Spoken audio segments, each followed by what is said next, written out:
नमस्कार. आज आपण क्लासिफिकेशन ऑफ एलिमेंट्स म्हणजे मूलद्रव्यांचे वर्गीकरण याचा कन्सेप्ट चार्ट आपण पाहणार आहोत.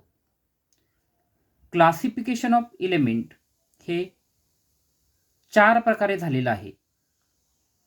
सगळ्यात आधी म्हणजे 1817 मध्ये 1817 मध्ये डोबेरायनर या शास्त्रज्ञाने जे वर्गीकरण केलं त्याचं नाव आहे ट्राइड्स. त्याला मराठीमध्ये आपण त्रिके म्हणतो. त्यानंतर 1866 मध्ये म्हणजेच 1866 मध्ये जॉन न्यूलँड्स नावाच्या शास्त्रज्ञाने जे वर्गीकरण केलेलं आहे त्याचं नाव आहे ऑक्टेव्ह्ज. त्यानंतर पुढे 1869 टू 1872 म्हणजे 1869 ते 1872 या काळामध्ये मेंडेलीव नावाच्या शास्त्रज्ञाने जे वर्गीकरण केलेलं आहे त्याचं नाव आहे पिरियॉडिक टेबल. त्याला आपण मराठीमध्ये आवर्त सारणी म्हणतो. त्यानंतर पुढे 1913 मध्ये हेनरी मोझले आणि बाकी काही सायंटिस्टनी जे संशोधन केलं, जे वर्गीकरण केलं त्याचं नाव आहे मॉडर्न पिरियॉडिक टेबल म्हणजे आधुनिक आवर्त सारणी. आता हे जे डोबेरायनर, न्यूलँड आणि मेंडेलीव आहे यांनी ॲटॉमिक मास म्हणजे अणुवस्तुमान याचा आधार घेऊन आपलं संशोधन केलेलं आहे. ॲटॉमिक मास म्हणजे काय? कोणताही एखादा अणू म्हणजेच ॲटम त्याच्या केंद्रकामध्ये प्रोटॉन आणि न्यूट्रॉन असतात. ह्या दोघांची बेरीज ॲडिशन म्हणजेच ॲटॉमिक मास, त्याला आपण अणुवस्तुमान म्हणतो. या तिघांनी ॲटॉमिक मासचा विचार करून आपलं वर्गीकरण बनवलेलं आहे. त्यानंतर 1913 मध्ये जे वर्गीकरण केलेलं आहे ते ॲटॉमिक नंबर म्हणजे अणुक्रमांक. अणुक्रमांक म्हणजे केंद्रामध्ये असलेली प्रोटॉनची संख्या, फक्त प्रोटॉनची संख्या, त्यालाच आपण ॲटॉमिक नंबर म्हणजे अणुक्रमांक म्हणतो. या आधारे हे संशोधन केलेलं आहे आणि वर्गीकरण बनवले आहेत. त्या काळामध्ये असलेले 118 एलिमेंट्स म्हणजे 118 मूलद्रव्य हे ॲटॉमिक नंबर म्हणजे अणुक्रमांक याचा आधार घेऊन मांडलेले आहेत. आता हा जो पहिला जो शास्त्रज्ञ आहे डोबेरायनर याने 3 समान गुणधर्म असलेले मूलद्रव्यांचा एक गट केला आणि त्याला असं आढळलं की 3 समान गुणधर्म असलेले जे मूलद्रव्य आहेत त्यातील दुसरा मूलद्रव्य जे आहे, या ठिकाणी उदाहरण बघा, लिथियम, सोडियम आणि या ठिकाणी के म्हणजे पोटॅशियम.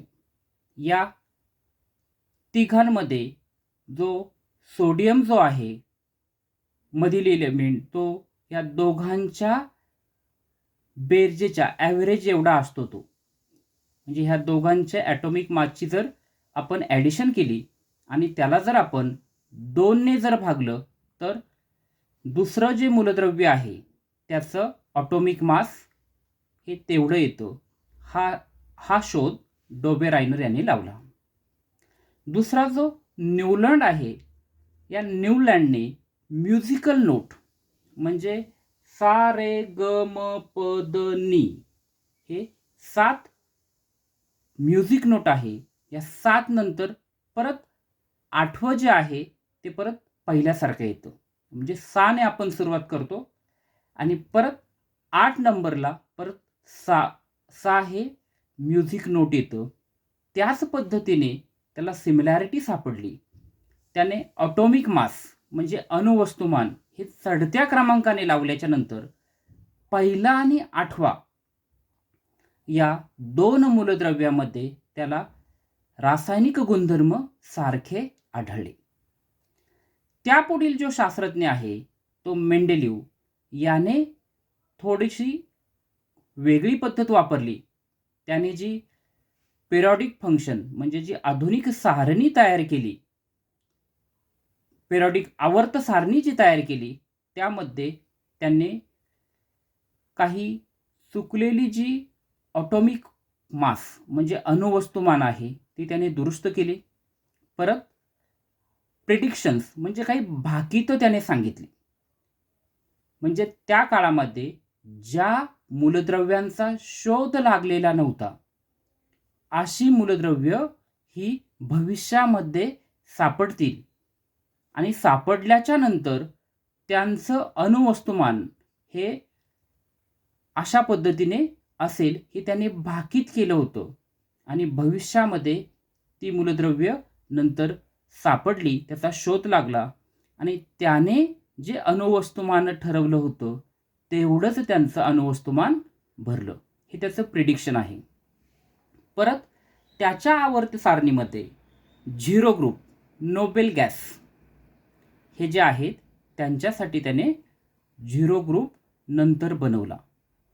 आणि त्याची आधुनिक सारणीचं विशेष म्हणजे या आधुनिक सारणीमध्ये मोलेक्युलर फॉर्म्युला म्हणजे रेणुसूत्र, हायड्रोजन आणि ऑक्सिजन बरोबर ही मूलद्रव्य कोणत्या प्रमाणात सूत्र तयार करतात किंवा रेणुसूत्र तयार करतात यांचा आधार घेऊन त्यांनी पिरियॉडिक टेबल म्हणजे आवर्त सारणी तयार केली. पुढे जी मॉडर्न पिरियॉडिक टेबल आहे, आधुनिक आवर्त सारणी आहे, त्यामध्ये एकूण 7 पिरियड आहेत की जे आडवे आहेत, हॉरिझॉन्टल रोमध्ये असतात. तर ग्रुप किती आहेत तर 1 to 18, 1 ते 18 हे उभे ग्रुप आहेत. आता पहिला जो ब्लॉक आहे त्याचं 1 to 2 1 आणि 2 हे जे ग्रुप आहेत त्याला आपण एस ब्लॉक म्हणतो. 3 to 12 चे जे ग्रुप आहेत त्याला आपण डी ब्लॉक म्हणतो. 13 to 18 चे जे ग्रुप आहेत त्याला आपण पी ब्लॉक म्हणतो. पुढे एफ ब्लॉक हा लॅन्थनाइड सिरीज आणि ॲक्टिनाइड सिरीजचा आहे. आता ह्या मॉडर्न पिरियॉडिक टेबलमध्ये जे लेफ्ट साईडला म्हणजे डाव्या बाजूला मेटल्स आहेत तर उजव्या बाजूला म्हणजे राईट साईडला नॉन मेटल म्हणजे अधातू आहे. या दोघांच्या मध्ये बॉर्डरवरती मेटलॉइड म्हणजे धातू सदृश्य हे येतात. आता पुढील आपण जी प्रॉपर्टी पाहणार आहोत ती फक्त आणि फक्त मॉडर्न पिरियॉडिक टेबलशी संबंधित आहे. त्याचं नाव आहे इलेक्ट्रॉनिक कॉन्फिगरेशन. आता हे जे इलेक्ट्रॉनिक कॉन्फिगरेशन आहे त्याला आपण मराठीमध्ये इलेक्ट्रॉन स्वरूपन म्हणतो. आपण पाहिलं एकूण ग्रुप किती आहेत 1 ते 18, 1 to 80 ते उभे व्हर्टिकल कॉलम आहेत. असे व्हर्टिकल कॉलम एकूण 18 आहेत. तर आडवे जे आहेत असे एकूण 7 आहेत. त्याला आपण पिरियड्स म्हणतो किंवा आवर्त म्हणतो. आता या ठिकाणी इलेक्ट्रॉनिक कॉन्फिगरेशन आपण मूलद्रव्यांचं ग्रुपमध्ये पहिल्या तिघांचं आपण इलेक्ट्रॉनिक कॉन्फिगरेशन बनवलेलं आहे. तर दुसरा जो सेकंड पिरियड आहे त्याचं पण आपण इलेक्ट्रॉनिक कॉन्फिगरेशन आपण बनवलेलं आहे. ह्या इलेक्ट्रॉनिक कॉन्फिगरेशनवरून आपल्याला बऱ्याचशा गोष्टी ह्या कळतात. या ठिकाणी आपल्याला दिसतंय ग्रुपमधून वरून खाली येताना हे जे ऑर्बिट जे आहेत ते काय करतात, वाढत जातात. मग ऑर्बिट म्हणजे त्याला आपण, त्यामध्ये इलेक्ट्रॉन्स असतात, कक्षा म्हणतो त्याला मराठीमध्ये आपण. त्याची संख्या ग्रुपमध्ये वरून खाली येताना ही वाढत जाते. तर आडवं जाताना म्हणजे आवर्तामध्ये आडवं जाताना ती आहे तेवढीच राहते. यावरून आपल्याला अनेक गोष्टी समजतात. ते म्हणजे पहिली समजते ॲटॉमिक रेडियस, अणूची त्रिज्या. ग्रुपमध्ये वरून खाली येताना अणूची त्रिज्या ही वाढत जाते. कक्षा म्हणजे ऑर्बिट हे वाढत गेल्याच्यामुळे अणूची त्रिज्या वाढत जाते. इलेक्ट्रोपॉझिटिव्हिटी म्हणजे शेवटच्या कक्षेतील इलेक्ट्रॉन देण्याची ताकद वाढते. त्याचं कारण सांगतो. कारण या ठिकाणी हा जो सोडियम आहे तो आणि केंद्र याचा अंतर वाढलेले बघा. अंतर वाढलं तर केंद्र जे आहे त्या इलेक्ट्रॉनना आपल्याकडे खेचण्याची क्षमता कमी होते, आकर्षण शक्ती कमी होते. ती कमी झाली म्हणजे देण्याची क्षमता या ठिकाणी वाढते. म्हणून इलेक्ट्रोपॉझिटिव्हिटी वाढते. इलेक्ट्रोपॉझिटिव्हिटी वाढते म्हणजेच मेटॅलिक कॅरेक्टर वाढतं, धातू गुणधर्म वाढतो. आणि इलेक्ट्रोपॉझिटिव्हिटी वाढली म्हणजे इलेक्ट्रोनिगेटिव्हिटी कमी होते, म्हणजे अधातू गुणधर्म नॉन मेटॅलिक कॅरेक्टर हे कमी होत जातं. तर आडवं जाताना, आवर्तामध्ये आडवं जाताना ॲटॉमिक रेडियस बघा, ऑर्बिट हे तेवढेच राहतं, परंतु शेवटच्या ऑर्बिटवरती इलेक्ट्रॉनचा बोजा, बर्डन हे वाढत जातं. इथे शेवटच्या कक्षेमध्ये 1 इलेक्ट्रॉन आहे, इथे 2 आहे, इथे 3 आहेत. पुढे असे इलेक्ट्रॉनची संख्या ही वाढत जात असल्यामुळे ॲटॉमिक हा जो शेवटचा ऑर्बिट आहे तो आतमध्ये थोडासा ओढला जातो. त्यामुळे ॲटॉमिक रेडियस हा डिक्रीज होतो, म्हणजे कमी होतो. इलेक्ट्रोपॉझिटिव्हिटी ही पण कमी कमी होत जाते. कारण जसं आपण पिरियड्समध्ये आडव्या पद्धतीने जातो, इलेक्ट्रॉनची संख्या वाढल्यामुळे देण्याची क्षमता कमी होते. म्हणून इलेक्ट्रोपॉझिटिव्हिटी कमी होत जाते, म्हणजे डिक्रीज होत जाते.